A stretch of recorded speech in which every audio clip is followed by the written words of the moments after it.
Hey everybody, what's going on? Rob Cesternino back with you for another one of our Traitors pre-season podcast. Very excited to be back here in the turret with Mr. Traitors. Pooya Zavakili. Pooya, how are you?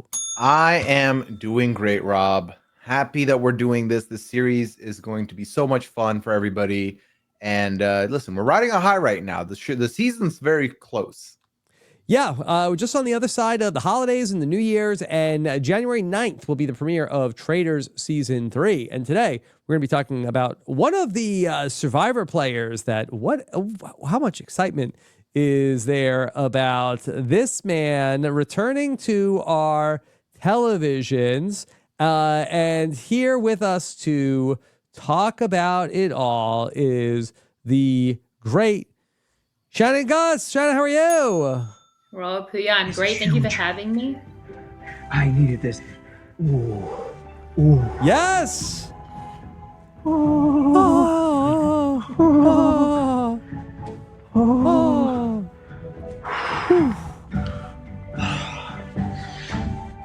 Yes. It's a long sound clip. I remember where I was when this sound clip was. This was a voicemails. At the time, it was a voicemails with, I think, Nicole. Mm-hmm. Early this is the on. Premiere of Survivor Cagayan. Yeah, I guess, the premiere of Survivor Cagayan in 2014, well over 10 years ago at this point. And I remember where I was driving, listening to you guys talk about that sound clip. That's where we're at with Tony. And that was the first time Tony was ever on our TVs. Fast forward to through Cagayan, stop it, Game Changers, through Winners at War. And now here we are, Tony in a castle. Yes, as he should be. The king, right? Coming back to the castle where he should be. Okay. And so here he is. One of the faces of Survivor Mount Rushmore is here on the Traitors. Actually, I think two of them are. But all right. So, Shannon, first, how are you doing today? I'm great. I'm always happy to talk about Tony. I love Tony so much. Every single time that I talk about Tony, I feel that even more. And yeah, I mean, we did I Stand Cagayan, and I just talked for hours about. They were like, please get off the call. I was like, one more thing about Tony, which I think everyone can believe. And so I'm always happy to talk about Tony coming back. For more about us TV talking about Tony, check out the I Stand Cagayan documentary that we did earlier this fall. IStandCagayan.com for that. What's your history with Tony? Well, what's interesting is that Cagayan was the season where I started watching the show live proper. Oh. Yeah, up until that summer, right when Cagayan was airing is when I reignited my love for Survivor and started watching the older seasons in between the live episodes. And that's also the same time I found RHAP. So Cagayan Survivor pods are the first pods I listened to. Yeah. I have a similar story to that. Well, I mean, I was always watching live, but I became a super fan during was getting into it during 26 and 27. And then during Cagayan was when I started full-time work. Now I'm really dating myself, like I made the merge or something. Yeah. And that was when I didn't miss any Cagayan podcast. From there, I was all in. So I always feel like I came out of that season as such a super fan, and I have so much to owe, obviously to RHAP, but also to Tony for that. So I think we all, especially the fans that got in during what I feel was kind of a golden era of the late 20s into the early 30s, with some notable exceptions. But yeah, that kind of golden age, I think a lot of us millennial fans feel connected to. Okay, so we're here. Tony is going to be on the Traitors. Shannon, is Tony a good fit for the Traitors, for both Tony and the Traitors? Yes. I mean, Tony should be on all TV shows. He's been so reclusive for someone who is TV gold. Yes. And always entertaining. Can I just stop down on that? That is a good point. Pooya, Tony is a very interesting reality star that there are times that it is either Tony season and Tony is omnipresent, or it's not Tony season and we see neither hide nor hair of him. Yeah, to the point where for me, I have always thought when we're off Tony season, I'm like, okay, he's done with us. He doesn't want anything to do with TV. Again. Yeah. But then when he reappears, it's like he never left, and he gives it his all, the energy, he gives that same energy, he loves it. Yeah. Shannon, after Winners at War, I did a great interview with Tony, 3 or 4 hours after the season was over, maybe like a week or so after the end of the season. And that still continues to do, thousands of downloads up on the YouTube channel. And then I got off the call with Tony that day. And then I said, you know what? I think that's it. I think I'll probably never hear from Tony ever again in my life. And a couple of maybe a week or so, a few weeks after that, he sent me a video of him on a jet ski. I said, wow. Okay. Oh, yeah. What that's probably the last I'm ever going to see of Tony. What did he say? What did he say on the jet ski? He was, woo! Woo? Like the person that he beat? Yeah. Was he also like, Spencer? But he's back, baby. Yeah. Twice in 2025. I'm super excited. He's also been announced as being on Australia versus the World. I forget about that sometimes. Having the Tony Renaissance, which is amazing for Tony fans because, how will he fit into the Traitors Castle? I don't know how he'll find a ladder. I think that, he might be like tearing up the set a little bit, but all TV shows should put Tony on. Like I've always said like the best player character for me and like all that I've watched of like reality TV. Yeah, the unicorn. Like he's the best. Okay, so Shannon, how do you think Tony's going to do at the game of the Traitors? I don't know. I mean, I kind of want to come in underestimating Tony, but would that be foolish? When you say that, do you mean his abilities or his how he's going to gel with the rest of the cast? I think if I was on the Traitors, I would assume that someone like Tony is a traitor. Yeah. Even if he's not, and he might come across as very suspicious. Yeah. And I think both of the things are potentially not ideal for Tony, and he's going to have to rely on his social game like he did in Winners at War to help him make it for a bit. Now, Pooya, that famously, Tony is a police officer, and I'm sure in your many seasons of covering Traitors around the world, have experienced people in law enforcement on the Traitors. How has that gone? Well, off recency, I can tell you not great. The track record has not landed the best, but I do think that also it's not because they're known for their profession. If anything, typically someone that comes in from that background will try and hide their profession because they think it'll look too threatening, as in like, I can do detective work or I'll be sussing people out. Yeah. So they'll typically try and bury that. Shannon, what if Tony tells people that he's not a police officer? What if he just says he's a construction worker? Yeah, what do they say there? People are always stealing your tools. It's rough out there for a construction worker. Got to have the whole story. So I mean, look, the profession. I have a tattoo. I can't be a cop. Yeah. The profession I think is the least of Tony's worries. I think what's missing is this is the first time that Tony has played anything since being Tony the 2-time Survivor winner. Right? He comes on Cagayan and he's kind of ridiculous and no one sees it coming till it happens and then he's won. Then he goes on Game Changers and that went how it went. Then he comes back on Winners at War and a lot of what he used at Winners at War was Cagayan was the anomaly. I am Game Changers Tony, and that allowed people to let down their defenses. Now we know Game Changers were the anomaly. Tony is a 2-time Survivor winner, a 2-time hugely dominant Survivor winner across 2 seasons of a winning game who has been out of the loop once, maybe on Denise single-handedly playing an idol to take out Sandra. Otherwise, completely in the know on everything. The anomaly is Game Changers. Anyone coming in who's watched any of Survivor should know what Tony's about. And that should be very threatening to them. But he's also the player who did that. So maybe he can overcome it. But yeah, he's now playing as Tony the 2-time winner. And we have not seen that yet. We saw Sandra do that in Game Changers and she was incredibly threatening. So Tony the Faithful, I feel could potentially be a little overbearing with his accusations of, and again, I don't know how much he's studied this particular show, but Pooya, I could see a scenario where that Tony is on the hunt for the Traitors and maybe you rub some people the wrong way. I think that's entirely possible. I also think that immediately my gut instinct is to think, okay, he's going to be looking suspicious and he's going to pay for it. They're going to banish him. But Rob, the other side of that coin, he's hiding under one of the rugs in the castle and they catch him. Well, depends who they are, Rob. I think that's the big thing because I do think there's another side of the coin to investigate. He's put in the suit of armor. Yes, I was going to ask, where is the spy jacket? That is brilliant. Oh my god, did you see the armor move? Oh, I will pay money. I just like the idea that they zoom into the eyes and the eyes start shifting. That's amazing. Like a Scooby-Doo cartoon. Exactly. Oh my god, yeah. Can we come up with like a top 5 Traitors Castle Spice Shack spots? I think he's gonna, and then we can discuss them. He's in the moat. Moat Shack? He's under the table at breakfast. That's a good spot. Behind the curtain. Yeah. Breakfast. It's another one.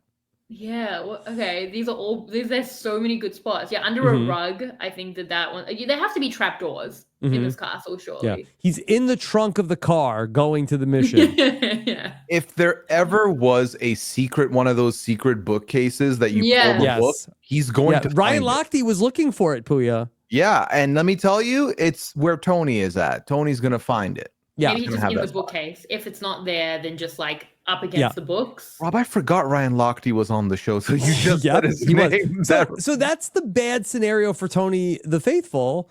And then Tony the Traitor, like, I think that people could throw him up very early and say, like, hey, I think Tony's one of the traitors.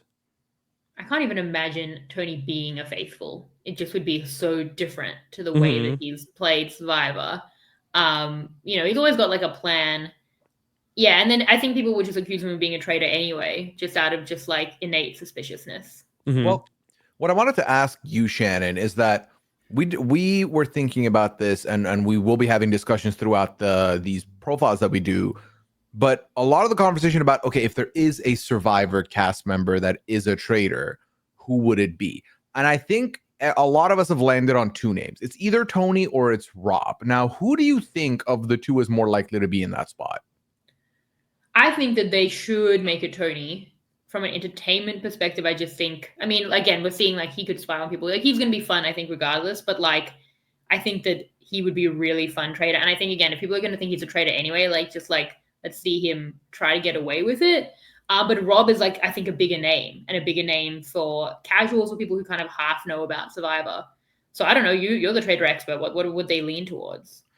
I feel like off name recognition, it'll be Rob. Yeah. And I think, because here's my thing. I think Tony is someone who is, to what Rob has said, he's going to have so much energy. He's going to be doing a lot. And I think that he's going to have that traitor suspicion on him regardless. And quite frankly, I think that if you close your eyes and you picture a banishment where Tony gets up and has to reveal he's a faithful versus Rob getting up and saying he's a faithful, you get the more entertaining exit from Tony 9 times out of 10 in that situation. So I think, and also I think that Tony kind of looking suspicious might have better odds of being kept in because the traitors are like, well, they all think it's him. He's going to go out anyway. And I think that he'll have more longevity there. Yeah, and he probably will be able to talk himself out of going immediately in his like, how did you do that, Tony way? So I think that makes sense. I mean, it is kind of concerning that the players can talk through the meta of this so probably accurately. It's like there's probably going to be one Survivor player. Who would they do? And probably be right. That's the thing. This is season 3 only. So I feel like we are one more season away from there being a clear meta ruins the game. And by that, I don't mean ruins it, but like people will gamify it. So if they do go with a Survivor again this season, I feel bad for whoever's on season 4 from Survivor because you're getting picked off. Well, do you think that they will do a Survivor and a Big Brother person again, Pooya? Well, the way that worked out last time, Rob, is they actually didn't go Survivor, right? They went Big Brother and then they recruited Parv as their choice. So I think it's going to be certainly one of the 6 CBS reality people will be a traitor. I co-sign that. I would assume that's already a lot to like zero in on, knowing that it would be kind of wild. Like they this is why they should be picking it randomly, but then so much of the show relies on like the entertainment that people will bring. So now we can start thinking through production. That's what I would be doing. Is that what like Real Housewives are doing? I don't know about the Real Housewives enough to know that. If I was there, I would be trying to get into production's head. That might not be the people that they cast. Well, it's all about picking people who you think could carry the load of being a traitor, providing some strategic insight, and then playing it methodically.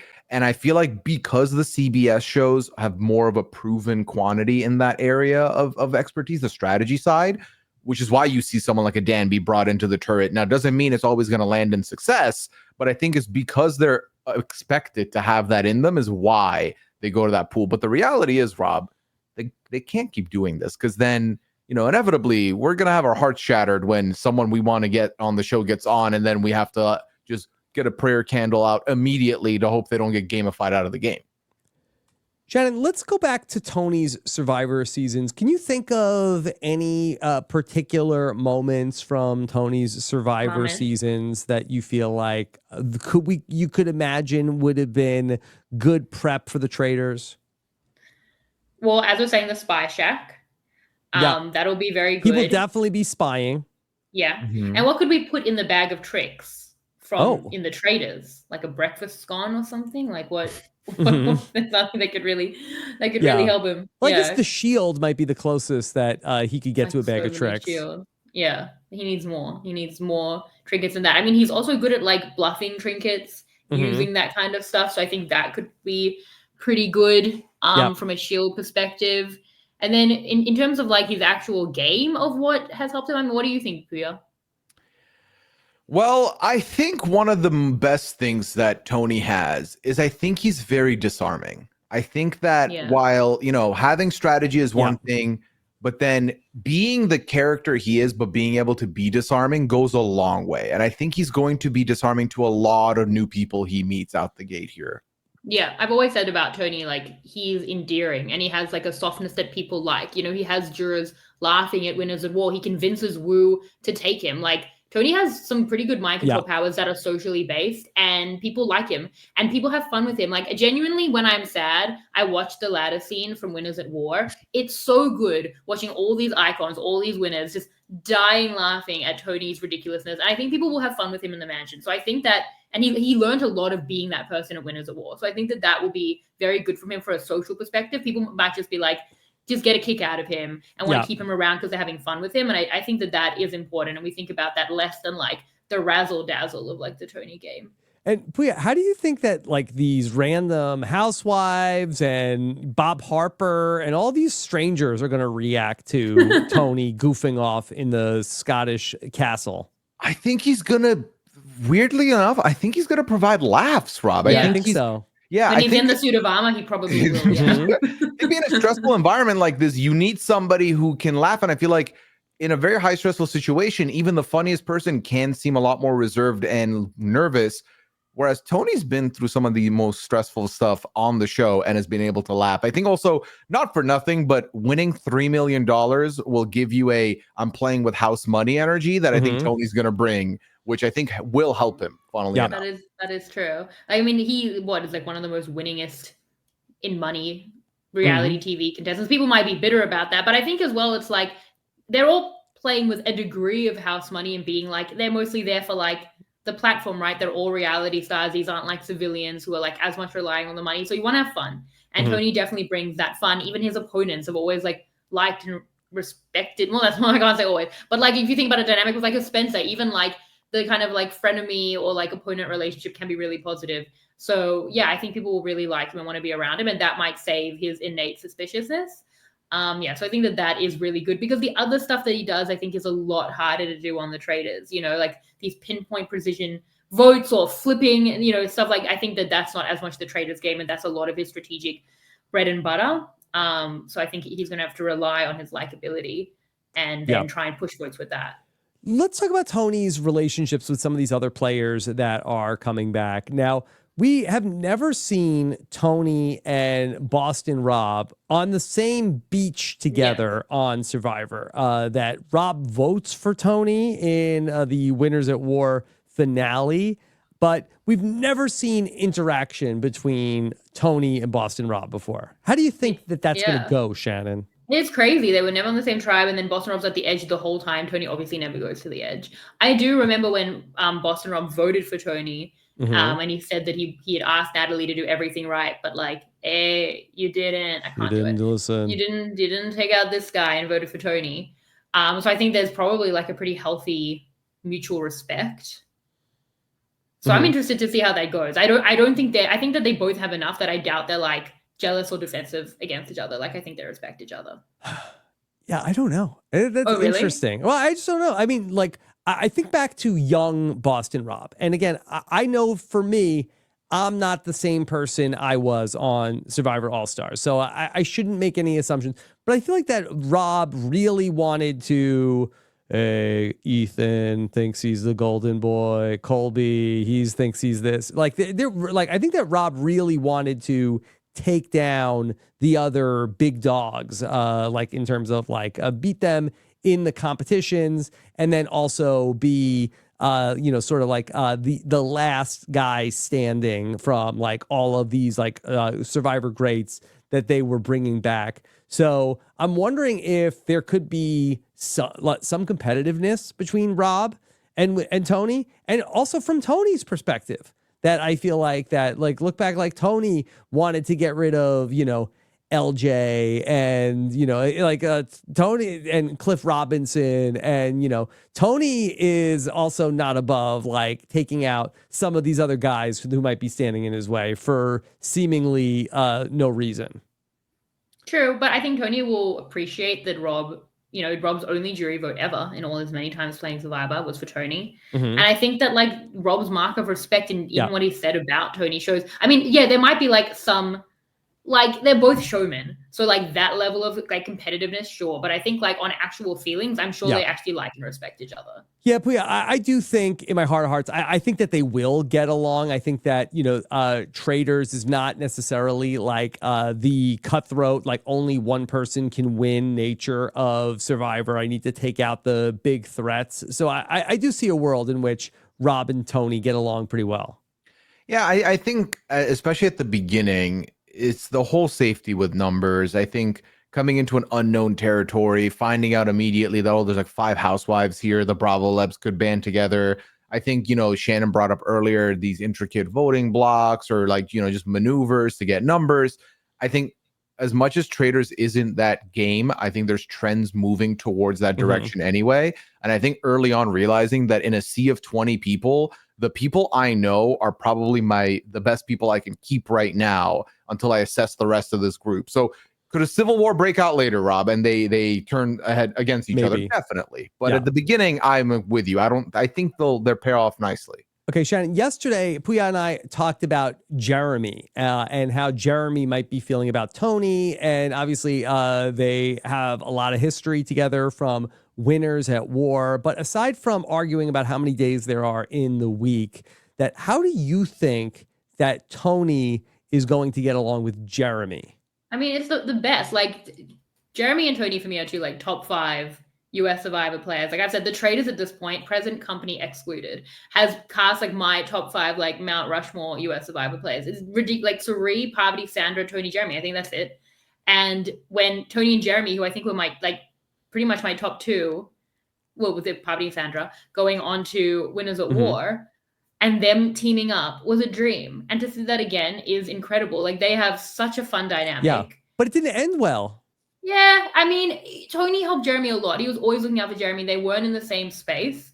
And like Jeremy was the underdog. Tony was a lot of the time the overdog. They worked together on that incredible plurality vote blindside. One of my favorite votes of all time. My highlight probably of Winners at War when Sophie goes home. So they worked together well. Like it was a relationship of comfort and convenience. Or numbers and comfort, whatever Tony says about that. Numbers and comfort, right? Yeah. Yes. But I think they have a real friendship. I think they really like each other. I think the relationship went as far as it was going to go in a positive way. Jeremy voting for Natalie is nothing against Tony. We always joke that like Jeremy he was connected to Tony, Natalie, and Michelle. Like if he could have voted for all 3, that would have been the best for him. So I think that they will have like a very positive relationship. But do you think that Jeremy can trust Tony again? Yeah. Why not?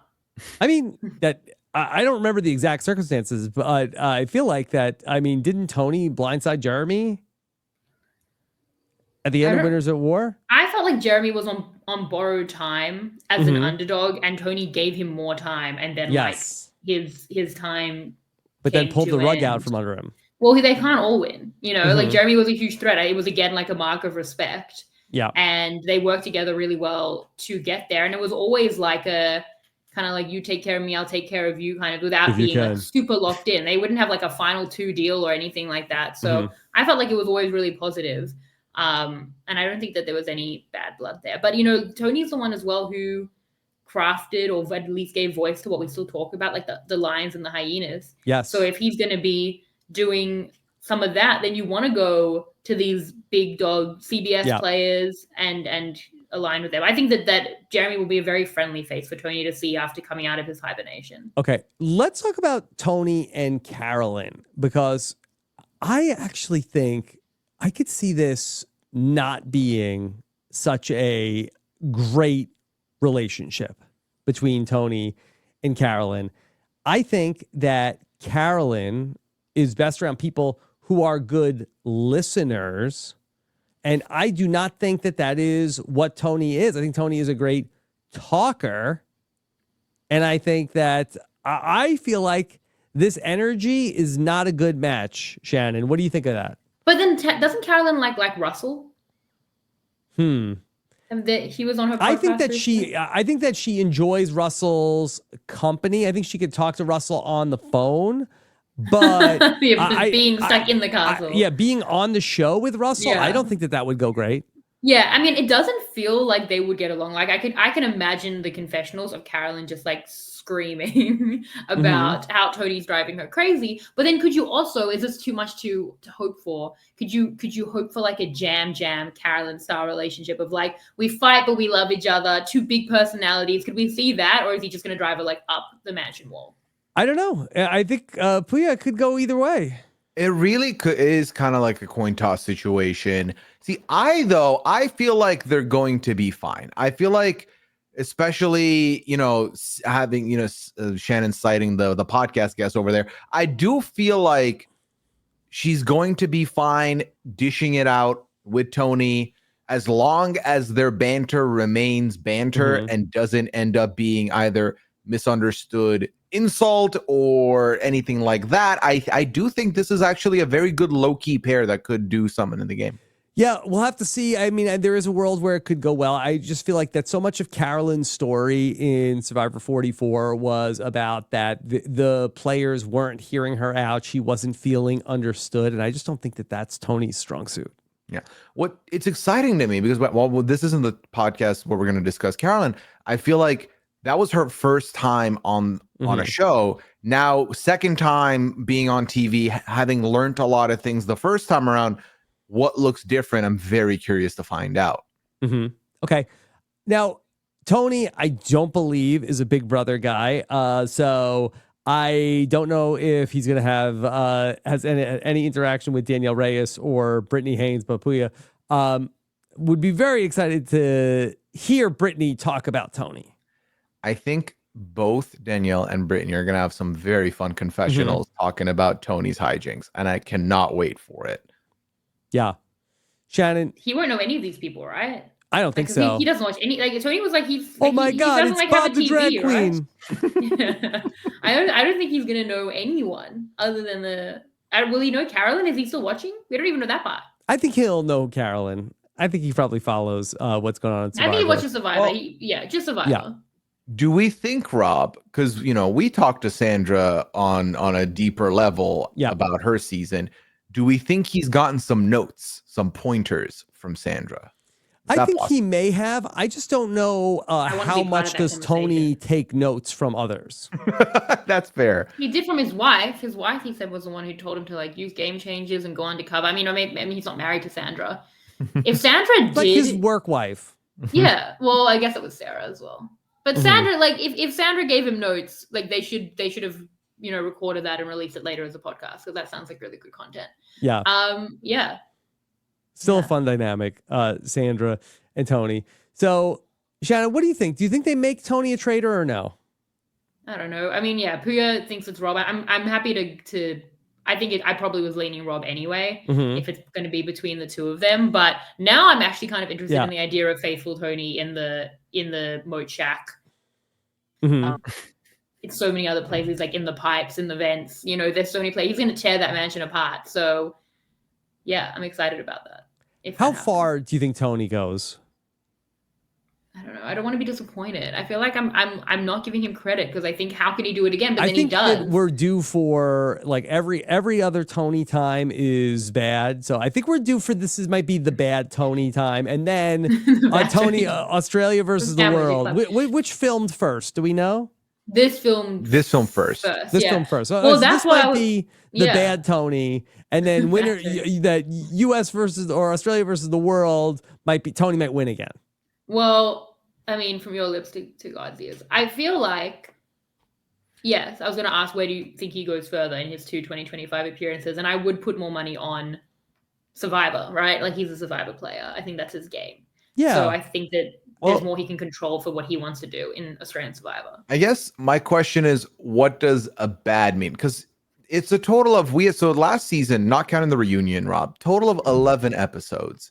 How many episodes would Tony have to make it for it to be like counting under? Because I think if he makes it to like episode 3 or 4, I think that's a successful run. Well, I'll say this about Tony. Pooya, the traitors would be idiots to murder Tony. Oh, 100%. You let him get banished. That's true. Yes. Yeah. But he will get banished. How long can he go without getting banished? But people will like him. That's the thing. Like, Rob, I think there's a world where Tony provides the CT comedic level value in the castle, where he's just, again, disarming everybody and he's going to be okay. And then the traitors are like, well, he's just not getting banished. We got to get him out. I just feel like that he could be fun, but I feel like that once it always boomerangs back when the person that's like I saw something very suspicious. It was this person. And then it always is like, oh, I think that's very suspicious that you think that that's suspicious. I'm voting for Tony tonight. He could listen. I think at the end of the day, Tony is going to dictate where Tony goes. And I think if he does a lot of that, I do think it could come back to haunt him. But if he gives us the chill winners at war kind of quiet initials, I think he can make a deep run here. We'll see. What is, he can keep it going. Quiet start to the game. What is the like Scottish Highland llama? Is that like the Highland cows? Like what's the noise? They have a lot of horses. They have horses? Like, neigh? He's just walking around going, neigh. Do you think? Yeah. Is that a traitor? Nay. Yeah, nay. Yes. Yeah, exactly. Okay. Shannon, how do we think that Tony will get along with Alan Cumming? I don't know. I don't see that as a match made in heaven. I feel like that's not a pairing I would have put together. So I feel like he won't know what to make of Tony when Tony is. And I also think as well, Tony on the back foot in a banishment, thinking about talking llama and stuff, could really come out firing with some stuff. So that might be fun as well. So I think Alan Cumming will be amused surely by Tony. I don't know. He might also just from a distance though want to be amused by him. Okay. What do you think? I think that they're going to be comedy gold together. Tony's always comedy gold. Yeah, I think that that's a good pairing to have with Tony. Shannon, is there anything else that's on your mind about Tony playing on The Traitors season 3? No, I'm excited. I'm excited that we're in the Tonaissance. Yeah, he's the best. Go watch the ladder scene right now after we record this. I'm telling you, it's genuinely one of the funniest scenes in Survivor history. It's so good. He's such good TV. I can't wait to see how he tears up the castle. Okay. All right. Pooya, any other thoughts on Tony? No, I am, first of all, very happy. Second of all, I want to share a little story, Rob. Right as this cast gets dropped, I do get a message from one Shannon who says, I cannot believe you're going to get to interview Tony. And Shannon, guess who's going to get to interview Tony at some point this season? Well, I manifested. Pooya, you can't so do you, though. So do you, though. No, exactly. Exactly. I've sent that to you. And then the Survivor gods must have been like, wow, look at you. Happy for a friend. Maybe you should get to interview Tony too. And let's throw in Suri and Parvati as well. Yeah. So I'm feeling good about it. Yeah. I've got my own traitors that will be happening here. We're overdue for Tony because we first saw Tony on Survivor Cagayan in 2014. Then he comes back in Survivor Game Changers, which I believe is 2017. Then he comes back for Winners at War in 2020. So this has been the longest stretch we've ever had. Like yesterday, though. Damn, that's wild when you put it like that, Rob. Of no Tony. It really doesn't feel that way. It'll be almost 5 years. But then we had Tony, so we were overdue for 2 Tonys. Yeah. And where else can we see him now that he's back accepting television contracts twice in the span Can Tony cook? Can he? I mean, he can cook, but can he cook? because I feel like Worst Cooks in America does bring some like reality TV people over. That could be a shout. What about like if he does go on to kind of win and he becomes like even kind of Boston Rob level, like transcending the medium? Could we see him like as a masked singer, Pooya? Would you be able to identify the voice? I think I could identify the voice. Yeah, I think I could identify it's a very distinct voice. Yeah, I think that from I could this do. moment he could do. And, yeah. Also, depending on how he performs this season, he is on the show with a Dondi alum. I could see, could Dondi be next? I think Dondi could be. He could be on the short list for Dondi. I think after this. I mean, dancing with the stars. That's the circuit. Yeah, there's so many. I want put him on it all. Like this is why I used to say this about Saria. Now that they're actually doing it, just put her on everything. Like why not? Yeah. All right. So, Pooya, anything else for you about Tony? Nope. I think that's about everything we've covered here. Yeah. Well, we tomorrow are going to get back together for a Christmas Eve chat about Brittany Haynes, who we last saw in Reindeer Games. So the synergy is there. And so we will talk about Brittany Haynes, and then the rest of the way on the Traitors previews. Pooya will have them in our Traitors podcast feed. Make sure you're subscribed so you don't miss any of our previews when we get to the Housewives and everybody else at WeKnowTraitors.com. Shannon, what exciting things do you have coming up? Well, you know me.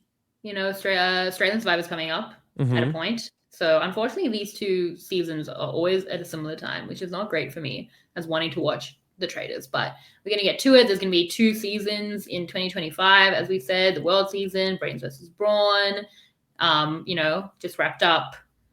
US Survivor. It's always a lot of Survivor. That's what I'm doing. At Shannon Gates. Follow me for it all. Okay. And then Pooya, what else is coming up for you? I will be talking a lot of Traitors, not just the US, but of course, UK premieres January 1st with season 3. So myself and Annabelle will be talking about that. So I'm going to be buried in all the Traitors goodness and trying to watch Australian Survivor at the same time. So I'm going to be juggling it all, Rob. It's going to be great. And of course, the Hot Mess Express waits for no one. So 90 Day Fiance will be happening as well on a weekend. We got a busy 2025 for everybody. So January 1st is crazy. They're like, no holiday for you. Wake up early after. Wake up. We got to go. Every show is back. It's crazy 2025, everybody. Okay. January 1st in the UK is like early January 1st for you. They're like, I don't care what you did on New Year's. Get up, start covering the show. Podcasting doesn't take a vacation. Let's go. Tony says there's no weekends in podcasting. Okay. All right. Thank you so much for joining us for our Tony preview. We will be back to talk about Brittany Haynes tomorrow. Thank you. Take care. Have a good one. Bye.